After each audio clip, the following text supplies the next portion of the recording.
Contracts are signed most of the time without looking at the contract clauses. In a condition like disputes, the contract becomes the Bible. That is the fundamental document which is referred in a court of law. Most of the time, in the anxiety or in the enthusiasm of getting a job, major contract clauses are not read, they are not understood, and the contracts are signed. I'm from a construction industry and I've myself faced such issues in my experience. So I thought I'll agree. So I thought this will be great to get the video on key contract clauses. And that is where I am here. I hope you like this. Hello friends, welcome to my YouTube channel. And today we are going to discuss about 20 contract clauses which are very important. I'm sure this will add value to you. I am requesting those who are not subscribed my channel, please subscribe it and extend it to many of your colleagues and friends. So let us look at one by one. First contract clause is about definition and interpretation. Very important clause. It gives the definition of key clauses, the key terms, and its interpretation so that everybody is on the same platform. So the first important clause is about definition and interpretation. Everybody must go through this, understand the definition and clear about the interpretation, because once you read you will have a different set of thing in your mind, always get clarified. So this is why this first clause is very important, definition and interpretation. Second is scope of work. So this covers what kind of work is part of scope of a contractor, what are the actions he needs to take to create the deliverables. So it gives a clarity on scope of work. It also gives a clarity of what is not part of your scope of work. So scope matrix becomes very clear. This also helps in avoiding scope creeps. Scope creeps means unnecessary, unnoticed changes which can tumble the project as well as an organization. So we should not go for scope creeps. If a scope of work is clear, the scope changes, how it is to be monitored and managed is clear. If what is not covered is clear, the life becomes easy. This is one of the fundamental for project success. The third one is contract documents. So it is not necessary that BOQ becomes your contract documents. The contract documents covers the tender, the specification, any addendum during the bidding. If there are some acceptance or rejections about certain specifications, certain makes, that becomes the MOMs, right? The BOQ, the contract drawings, this becomes a part of contract documents. The list of documents becomes very important to go for and refer. So these are the reference documents. So what are the contract documents must be understood. If anything is missed, you need to highlight it. Fourth one is obligation of parties. So it outlines what are the obligations from both sides, the contractor and the employer or sponsor, right? This gives a clarity of what obligations each one has to do. This helps in a clear accountability during the project life cycle. So everyone knows what is supposed to be done by them. Fifth is governing law and jurisdiction. If any dispute occurs, what is the governing law and what is the jurisdiction where this dispute can be taken up. So if the project is happening in Mumbai and if there are two parties involved, one from Mumbai and one from Kolkata, then it has to be very important to note that which is the jurisdiction, whether it will go to Kolkata or West Bengal or it will lies in Mumbai. So this gives a clarity on how do we go about if there are any disputes.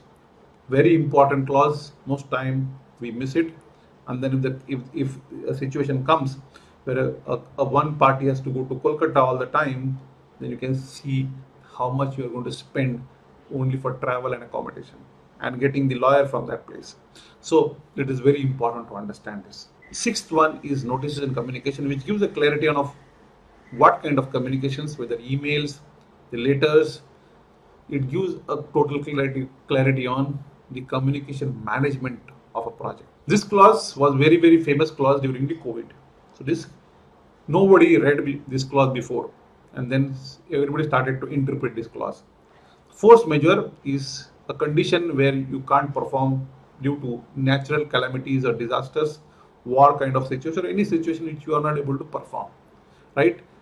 In this case, the works is suspended without any penalties. And you must understand and read this clause to have a proper understanding of this clause. Eighth is commencement date. The date on which you need to commence your activities is mentioned, and this is very important. If you find during the signing of contract this date is not viable or possible, then you need to highlight this date. Ninth is completion date. The date on which you need to complete a project is defined. You must look at this date very carefully and monitor for completion of project. Failure to meet this date might result in liquidated damages, penalties, or dispute. 10th is extension of time. Contractors always come up with this extension of time because of not completing the project in time, which are not contributed towards them. Things which are beyond control. Situation like changes, situation like addition of scope, situation like force majeure might need extension of time. Another case could be delayed approval from customer, the delayed commencement date because of unavailability of funds at customer's end. There are many such areas due to which extension of time is required. So this is again an important clause. 11th clause, liquidated damages. If you are unable to complete the project, then the LDs will be applied. Now, what kind of LDs, how they are stipulated in contract, per week, per day, everything is based on your agreement with them. But this is again an important clause. This actually protects customers or employers or sponsors from their financial losses. So that's why this clause is made, but we need to understand. 12th is defect liability period. So this is a period where contractor has to fix any defects. It could be 6 months, it could be 24 months, it could be 12 months. But very important in construction industries, the defect liability is mentioned after the completion of work. Now there are cases where you have a project of 6 floors. Customer wants to start their revenue model by completing only third floors, only 3 floors. You make everything ready for that starting of those 3 floors. The other 3 floors are pending. You are unable to start your defect liability if you go by clause that you'll have to only start once you complete the entire project. So it becomes very tricky. So you need to identify the project, the milestone, the purpose and the goal of a customer to understand how he wants to complete the project and define the defect liability period. Otherwise you will end up, or you will not be able to start defect liability period and will end up putting a lot of costs. Very important clause. People generally don't give a shit to it. So very important. 13th payment terms. These could be milestone payment terms. This could be delivery. This could be advance. That could be against bank guarantee, installation, pro rata, non pro rata. Various types of payment terms are agreed upon. It is very important to add that pro rata in milestone payments. Otherwise, you will not be able to get unless you complete that work totally. So just to give an example, if you say 10% against installation, so that means you have to complete the installation and only ask for 10%. But if you add a pro rata, then whatever items are getting installed, you can actually go and get payment on that pro rata word for all those items, even though the complete project is not completed, even though the complete scope is not completed. Again, a very important aspect about your cash flow, the payment terms becomes very critical. Variation, change orders and claims. This is a very important aspect. Every project goes on changes. There are claims, there are variations. How do we tackle or manage these change orders or changes or variations? This clause is very important. This clause gives clarity on what are the processes, what are the situation on which you can ask for variation or change orders or claims, how they're going to settle, what are the terms for the settlement are mentioned in this clause. Very important clause. Most of the time it is not read in toto. So based on the types of contract and the conditions of the contract, cost escalation is another important clause. In cases where a contractor wants a cost escalation for a material change or labor changes, if the project gets delayed beyond their control, then the cost gets escalated. How the cost escalation will be tackled is given in this important clause. This actually helps in protecting the financial obligations of a contractor. The 16th one is arbitration clause. In this clause, rather than going to court in the case of dispute, the arbitration procedures are defined. So instead of going to court, the arbitrator will be able to give you an answer, or you will be able to settle the dispute. And that is where it is mentioned. So you need to read this clause, very, very important. What is the arbitration process? Who is going to be arbitrator?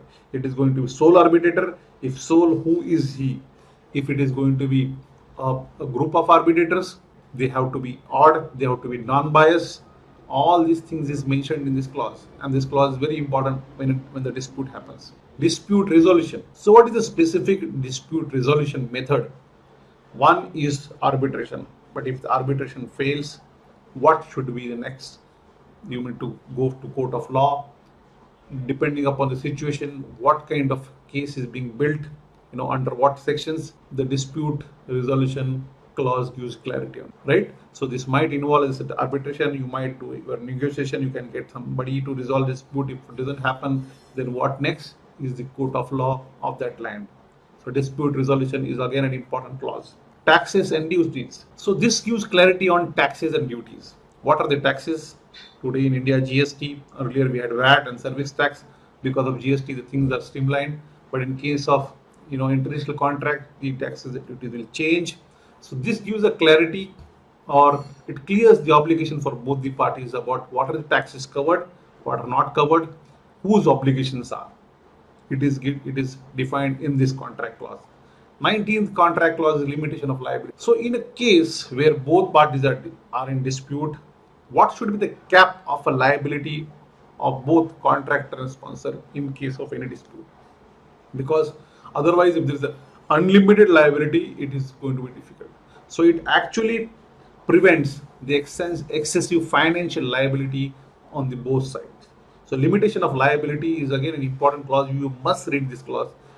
If it is more, then you need to find how to tackle this, or how do you manage this. Before management, you must have clarity on this clause. So 19th is limitation of liability. It helps to prevent the excessive financial exposure in case of dispute. So the last one is bonds and guarantee. What kind of bonds? Earlier indemnity bonds used to be given, but now no, I don't think anybody accept those. Bank guarantee becomes a very, very important aspect. So what kind of bank guarantees? Advance bank guarantees, performance bank guarantees, retention bank guarantees for defect liability, period performance. There are various kinds of bonds and guarantees which are given. The clarity of this is very important, and these are covered in this clause. So I'm sure I have covered most important clauses of contract, mostly from the construction side of it. Hope you enjoyed this. Hope you have learned something about it. Please come back to me, or let us start discussing in the comment box. What are your views? What are others' views, so that everybody learns? After this video, I expect many views, your comments, so that the community becomes vibrant. They start learning from each other. If you can put your earlier experiences about some of these issues in the comment box, it will be helpful to others. So it's all about learning. Thank you so much. Please follow me on YouTube, Facebook, LinkedIn, ajazkazi.com. Start engaging. Thank you.